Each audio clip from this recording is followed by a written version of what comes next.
1918 annonçait la fin des combats que personne n'osait plus espérer. Cette date mettait fin au long cortège de morts, de blessés, de mutilés, de traumatisés, de veuves et d'orphelins, qui accompagnait la Grande Guerre depuis plus de 4 ans. Le centenaire du premier conflit mondial est l'occasion pour les Françaises et les Français de commémorer cette journée avec une émotion particulière, tant cette histoire est liée pour chacune et chacun d'entre nous à une histoire familiale. Commémorer le 11 novembre, c'est répondre à la nécessité du souvenir, de l'hommage aux morts et de l'expression de notre reconnaissance. L'année mémoriale 2017 en sera une nouvelle occasion, alors que nous apprêtons à commémorer l'offensive du chemin des dames, à témoigner notre amitié aux États-Unis, entrés en guerre le 6 avril 1917, et aux Canadiens qui se sont illustrés dans la prise de Vimy le 9 avril de cette même année.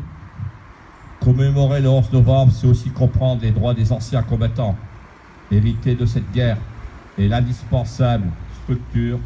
d'aide et de soutien et d'accompagnement.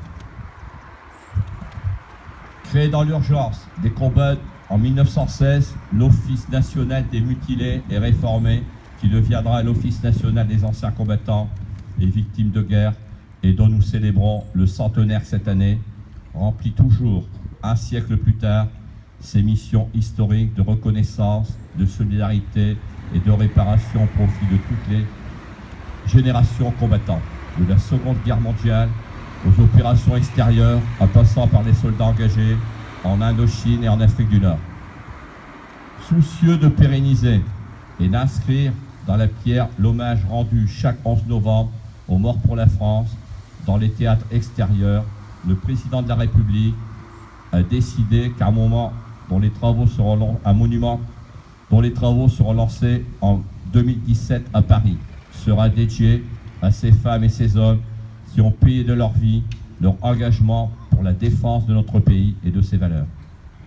Ce futur haut lieu de la mémoire nationale entend témoigner à la jeune génération combattante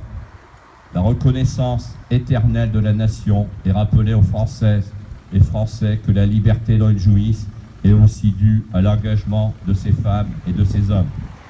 qui, jusqu'au sacrifice de leur vie, sont prêts à la défendre. Veillons à ce que chacun de nos enfants ne l'ignore en poursuivant l'indispensable travail de mémoire. Merci.